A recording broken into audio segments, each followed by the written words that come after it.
Right now, search and recovery missions stretch into the night after a deadly and historic storm cripples the tri-state area.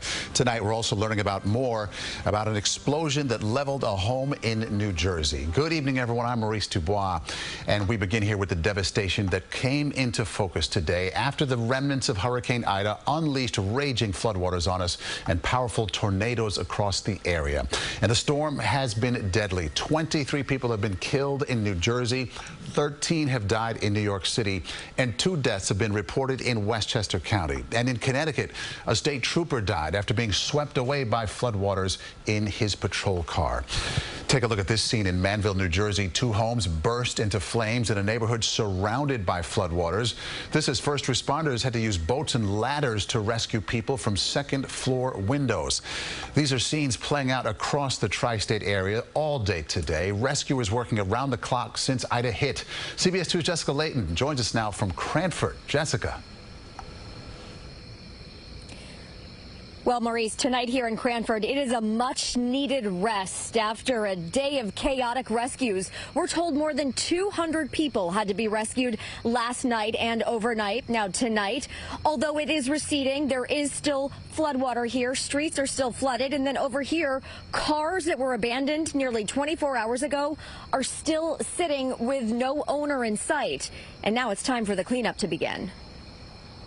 We're not a flood zone, so we don't have flood insurance, so we're out of pocket on everything that we just renovated. On this day after the storm, the emotions have been overwhelming, just like the floodwater that gushed through Jenna Ross's newly renovated home Wednesday night. It just kept coming and coming, and we went upstairs, and it just 1 step, 2 steps, 3 steps. It was just unreal. Leaving their dinner dishes on the table, they raced upstairs with the dog.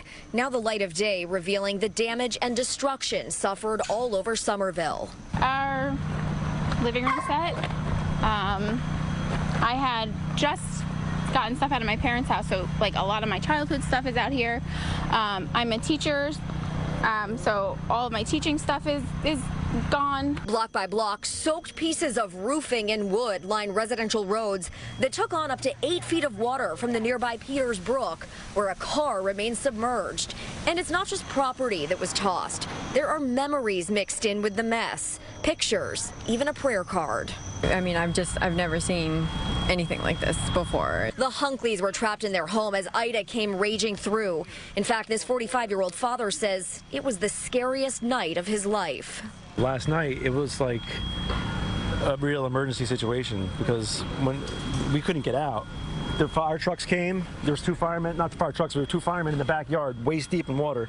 They're like, you got to get out now. One of the most frightening moments when the neighbor's house blew up at the height of the storm. And surveillance video captured another house explosion in Rahway.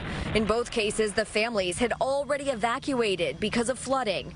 Sadly, not the case in Elizabeth. When the river crested, it sent water about 10 feet high, stranding many in their ground floor apartments. I heard her screaming, and she was like, help me, help me. I said, you okay? The mayor says 4 people in that apartment complex died, but many were saved. In a chaotic-looking Cranford, rescue boats arrived for people trapped in cars and homes by the overflowing Rahway River. More than 200 people needed help. Completely flooded for the first floor. My walls are destroyed. So the water here on this street is still about ankle high, which is a big improvement from about 24 hours ago, Maurice. Neighbors here tell me at that time last night, the water was rising to the waist and chest of many people. So scary as they had to call for help and be rescued. A lot of people saying, though, because of all the damage, they cannot stay in their homes for the foreseeable future. They are desperate for help from FEMA. The Ross family that I introduced to you earlier in that story tonight says they'll be staying at a hotel for the next few nights, then just trying to figure it all out. We're live in Cranford, New Jersey tonight. Jessica Layton, CBS 2 News. Okay, Jessica, thank you.